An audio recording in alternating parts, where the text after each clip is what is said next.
Welcome to 99 TV. నేను మూల శ్రీనివాస్.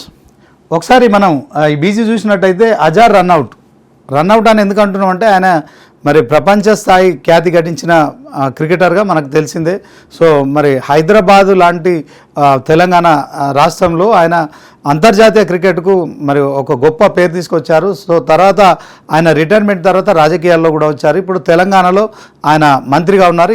ఈ విషయం కూడా మనకు తెలిసింది. అయితే ఇప్పుడు ఆయన రన్అవుట్ అయ్యాడు అని ఎలా చెప్పొచ్చు అంటే ఆయన మినిస్ట్రీకి ఏప్రిల్లో మరి రిజైన్ చేసే అవకాశం ఉంది. ఎందుకుందంటే ఆయన ఎమ్మెల్సీ కోటాలో అంటే గవర్నరు ఎమ్మెల్సీ కోటాలో మంత్రిగా తెలంగాణ క్యాబినెట్లోకి మంత్రిగా తెలంగాణ సీఎం రేవంత్ రెడ్డి అవకాశం ఇచ్చారు.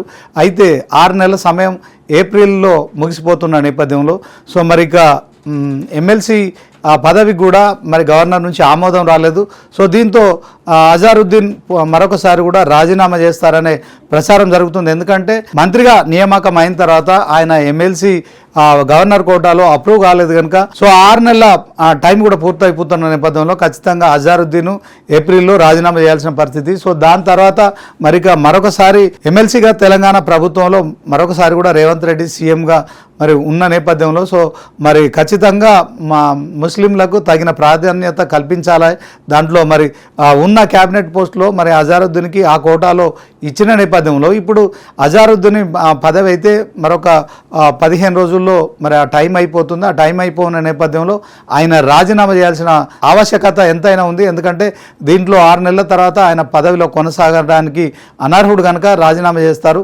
అయితే తెలంగాణ సీఎం రేవంత్ రెడ్డి మరి అజారుద్దీన్ విషయంలో ఇప్పటికే జూబ్లీహిల్స్ ఉప ఎన్నికల సమయంలో మరి దాంట్లో మరి ఏదైతే ఒక కమిట్మెంట్తో అజారుద్దీన్కి మంత్రి పదవి ఇచ్చారో ఇప్పుడు మరి అజారుద్దీన్ విషయంలో మరొకసారి ఎమ్మెల్సీగా నియమించిన తర్వాత మరి మంత్రి పదవి ఇస్తారా, ఏం జరుగుతుందనేది మాత్రం ఒక సస్పెన్స్గా కొనసాగుతున్న నేపథ్యంలో మొత్తానికైతే ఇక పొలిటికల్గా అజారుద్దీన్ అయితే మంత్రి పదవి నుంచి రన్అవుట్గా మనం భావించవచ్చు. అదే క్రమంలో ఆయన మినిస్ట్రీ పదవి కూడా రాజీనామా చేసే అవకాశం ఉంది కనుక సో ఓవరాల్గా మరొకసారి మరి అజారుద్దీన్ మంత్రి పదవిలో కొనసాగిస్తారా, అదే ఎమ్మెల్సీ కోటాలో మరి గవర్నర్ మరి గతంలో ఉన్న గవర్నర్ కాకుండా ఇప్పుడు గవర్నర్ కూడా మారారు కనుక సో ఈ గవర్నర్ దగ్గర అయినా ఖచ్చితంగా మరి ఆ గవర్నర్ కోటాలో ఎమ్మెల్సీగా ఆమోదింపజేసుకొని ఈ యొక్క మంత్రి పదవిని కంటిన్యూ చేస్తారా, లేకుంటే మరొకసారి ఇంకొక ఎమ్మెల్సీ పదవిలో ఆయనను మరి కొనసాగించి ఆ తర్వాత మంత్రి పదవి ఇస్తారా అనేది మాత్రం ఒక సస్పెన్స్గా కొనసాగుతున్న పరిస్థితి అయితే మనకు స్పష్టంగా అనిపిస్తుంది. ఇక